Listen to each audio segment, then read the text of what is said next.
यमुनानगर के मुस्तफाबाद में राज्य स्तरीय महाराणा प्रताप जयंती समारोह को लेकर आमंत्रण कार्यक्रम आयोजित किया गया, जिसमें 9 मई को अंबाला के शहजादपुर में होने वाले भव्य आयोजन में शामिल होने का न्योता दिया गया।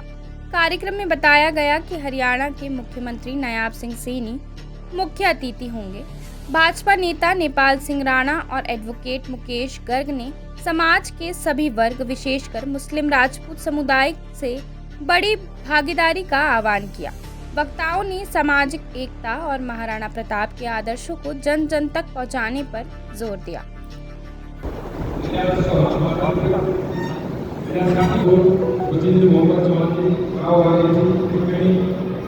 समाज के लोगों से बहुत करूंगा।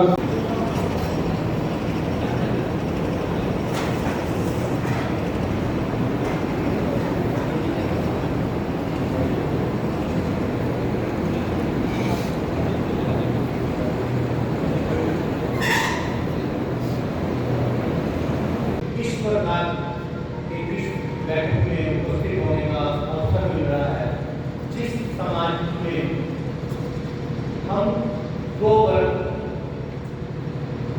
जिसको हम राजनीतिक रूप से हिंदू नाम और मुस्लिम नाम, दो अलग अलग नाम देती है, जबकि ये दो अलग अलग नहीं है, एक धूल है, एक हम सब एक हैं।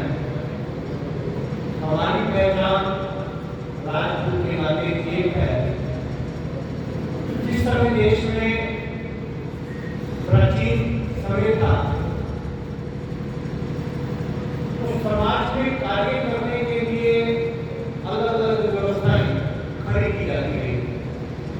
आज भी यदि हम घर का आपस का काम देखें तो घर के काम में मेरी बात दूल्हा संभालेगी, मेरी बहन, मेरी बेटी घर के लिए दूसरे काम करेगी, पुरुष घर बार का खेती का काम देखेंगे, एक फुल टाइम कारोबार देखेगा।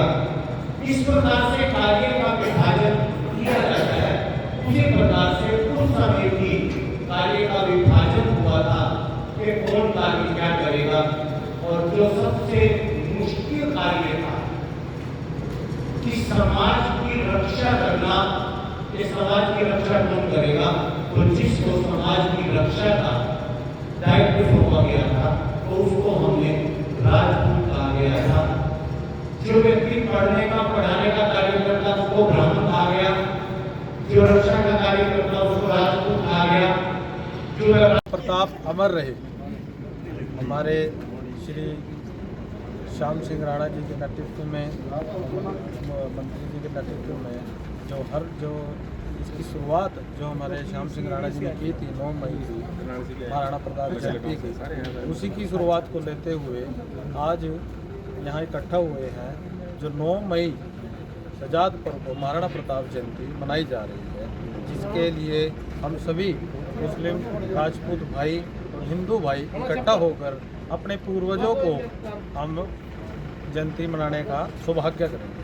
और इसका नेतृत्व भाई नेपाल राणा जी और हमारे आज के मुख्य अतिथि माननीय मुकेश गर्ग जी रहे, जो जिनके वक्त से, जिनको सुनकर हमारे अंदर बहुत ही उत्साह उत्पन्न हुआ और इस जयंती को बहुत धूमधाम से हम मनाएंगे। प्रताप अमर रहे।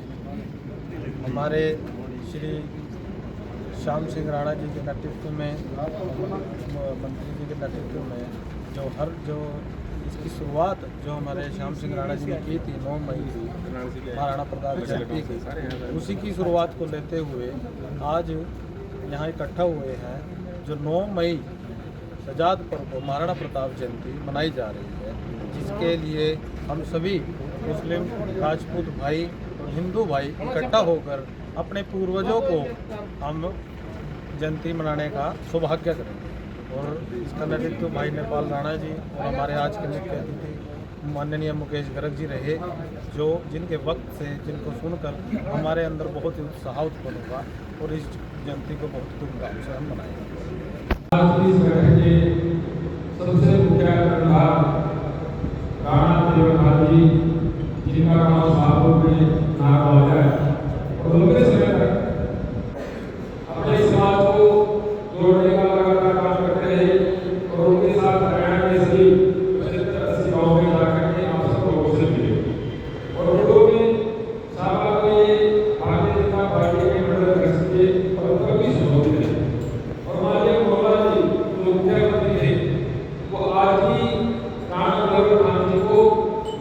पहचान करके बुला लेते हैं और फिर राणा जी से फोन पे भी बात करते थे।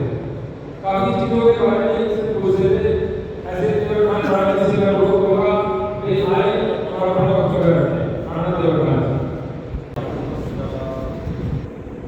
मेरे एक भाई जी आज यहाँ दफ्तर में हमारा समाज वैसे तो राणा जी पहली बार करें, मैं कहने 2 बार जुड़े।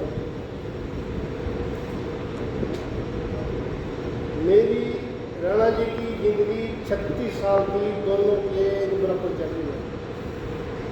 सन 90 में 1990 में ने मेरे को पकड़ा, सन 1990 में। अब दोनों बराबर चल रहे,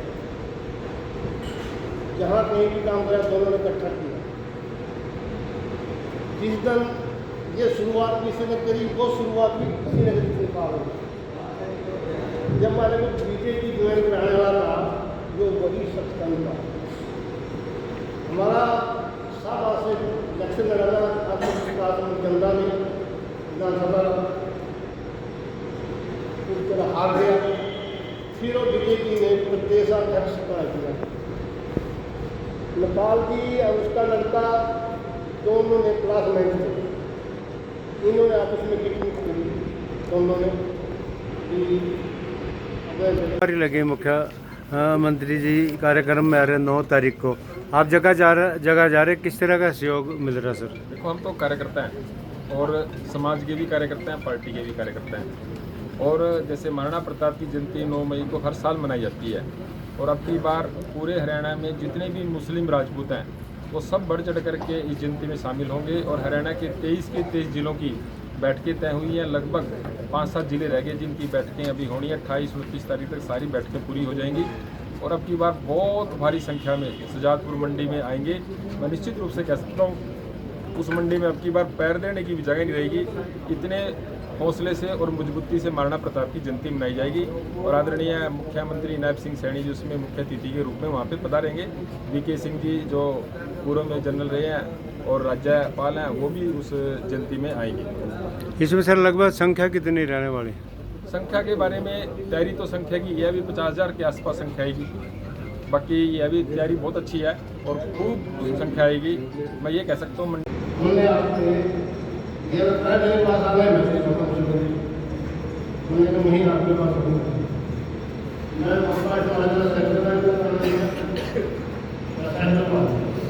आपकी जिंदगी में शामिल होंगे। माननीय मुख्यमंत्री की जानकारी में मैं डालना चाहूँगा।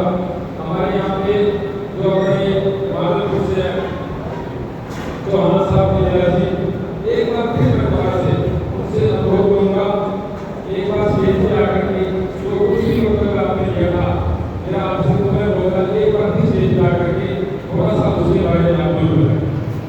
देखिए, ये जो हिंदुस्तान है ना जी, ये इसमें मुसलमान, हिंदू, सिख का तो कोई बैटरी नहीं है। ये सारे आपस में भाई भाई हैं और एकजुट हो गए। इन्होंने जब भी कोई कुर्बानी दी, जब भी कोई लड़ाई लड़ी, इन्होंने एकजुट होकर लड़ाई लड़ी है।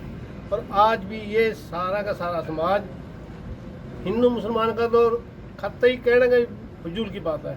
ये सारा का सारा समाज आज एक है और एक ही रहेगा और एक होकर काम करेगा। अपने हिंदुस्तान, हमारे को सबसे पहला हिंदुस्तान है।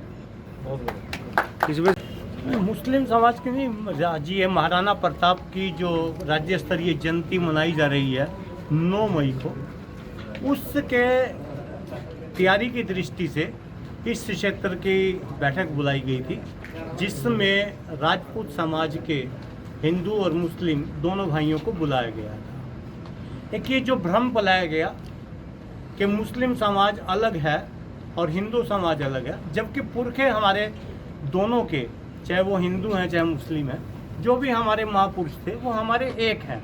और महापुरुषों को हमें अपना नमन करने के लिए एकत्रित होकर ही हमें उन्हें श्रद्धा सुमन अपने अर्पित करने चाहिए। यदि महाराणा प्रताप मुगलों के साथ लड़ते हुए गए हैं तो उससे पहले भी दुल्ला भट्टी वाला पंजाब में, हसन मेवाती मेवात में, यहाँ तक कि कि सुभाष चंद्र बोस जी की सेना में भी अब्बास अली कैप्टन रहे हैं, तो उस समय के स्वतंत्रता संग्राम में या समाज की रक्षा के लिए जो राजपूत समाज का कर्तव्य उस समय के समाज ने तय किया था कि समाज की रक्षा का कार्य राजपूत समाज करेगा, तो वो सब ने पहले भी मिलकर की है। और अब भी हमें अपने पुरखों को याद करते हुए उनको नतमस्तक होना चाहिए, इकट्ठे होकर होना चाहिए, चाहे हमारी पूजा पत्ती कोई भी रही हो, लेकिन हम सब एक हैं और एक होकर ही हमें अपने राष्ट्र के उत्थान के लिए कार्य करना चाहिए।